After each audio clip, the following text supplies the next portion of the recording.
अस्सलाम वालेकुम। मौसम गर्मा में बहुत से बच्चों को नाक से खून निकलने का मसला दरपेश आता है, जिसको हम आम लैंग्वेज में नक्सीर फूट जाना, नाक से खून बहना या मेडिकल टर्म में हम इसको एपिस्टेक्सिस बोलते हैं। तो ये वीडियो उन पेरेंट्स के लिए है जो बच्चों के नोज ब्लीड की वजह से परेशान हैं।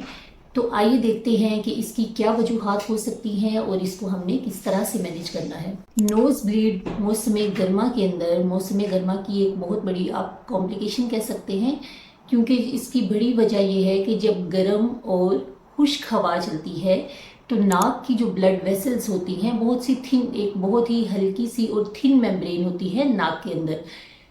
उस लाइनिंग को अपनी नॉर्मल फंक्शनिंग के लिए एक तो मॉइस्ट रहना चाहिए, दूसरी चीज़ ये है उसके अंदर ब्लड वेसल्स का अल्लाह ताला ने बहुत बड़ा जाल रखा हुआ है।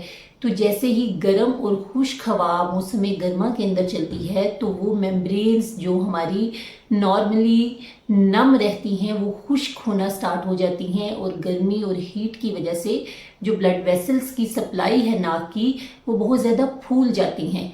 अब खुश्की की वजह से और गर्मी की वजह से स्किन क्रैक होना स्टार्ट हो जाती है।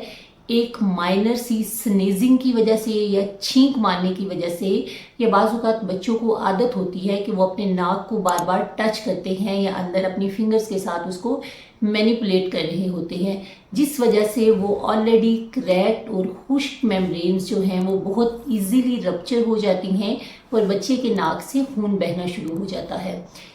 इसके अलावा ये सबसे बड़ी वजह है जो मौसम गर्मा में दरपेश आती है। इसके अलावा बाज़ बच्चे जो एलर्जिक होते हैं, उनकी एलर्जी किसी डस्ट की वजह से, स्मोक की वजह से, किसी भी रीजंस की वजह से अगर प्रोवोक हो रही है तो वो ब्लड वेसल से ब्लीड होना स्टार्ट हो जाएगी। एक और बड़ी वजह ये भी है कि मौसम गर्मा में हम स्विमिंग पूल में ये बच्चे नहाना या स्विम करना बहुत ज़्यादा पसंद करते हैं। उसकी वजह से वो जो क्लोरीनेटेड वाटर है वो भी नाक की मेम्ब्रेन्स या झिल्लियों को क्रैक कर देता है, खुश्क कर देता है, इरिटेट कर देता है, जिसकी वजह से वो हमारी नाजुक एरिया के अंदर पड़ी हुई ब्लड वेसल्स बहुत इजीली रप्चर हो जाती हैं और ब्लीड होना स्टार्ट कर देती हैं।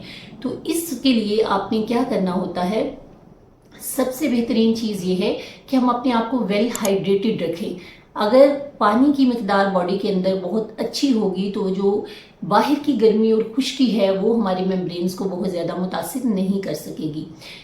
कम से कम एक बच्चे को, एक बड़े को 8 गिलास पानी दिन में ज़रूर पीना चाहिए। लेकिन अगर गर्मी की शिद्दत बहुत ज़्यादा है या बच्चा बाहर का एक्सपोजर बहुत ज़्यादा है, बच्चे इस गर्मी में खेलते हैं या स्कूल टाइमिंग बच्चों की ज़्यादा है, तो ऐसे बच्चों को ज़्यादा पानी की ज़रूरत हो सकती है।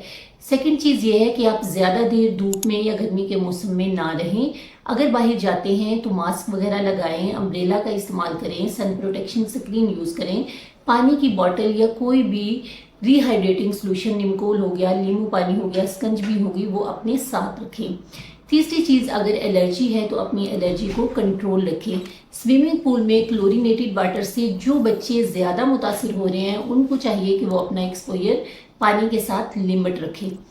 अब अगर बच्चे को ब्लीड हो जाता है, ब्लीड हो गया तो आपने क्या करना है, नॉर्मली सबसे पहला स्टेप तो ये है कि आप रिलैक्स रहें, कूल काम रहें, ना खुद टेंशन में आए, ना अपने बच्चे को बहुत ज़्यादा टेंशन में आने दें। बच्चे को आराम से, जिस तरह मैं बैठी हुई हूँ, अपराइट पोजीशन में बिठा के उसके नाक की मेम्ब्रेन को आपने 10 to 15 मिनट्स के लिए प्रेस करके रखना है। यूजुअली ये नाजुक सा एरिया होता है जहाँ पे ब्लड वेसल्स होती हैं।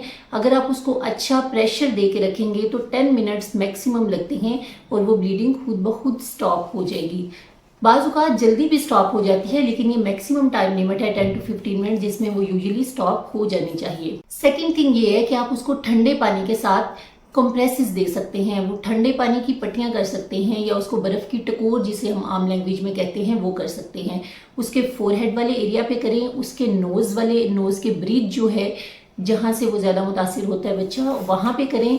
ठंडे पानी के साथ बच्चे को शावर दिला सकते हैं, बच्चे का फेस वॉश करा सकते हैं और बच्चे को पानी का इस्तेमाल जो है वो ज़्यादा करवाएं। अब कुछ केसेस होते हैं जिसमें ब्लीडिंग 10 मिनट से ज़्यादा चली जाती है। इस कंडीशन से बच्चा स्टॉप नहीं होता।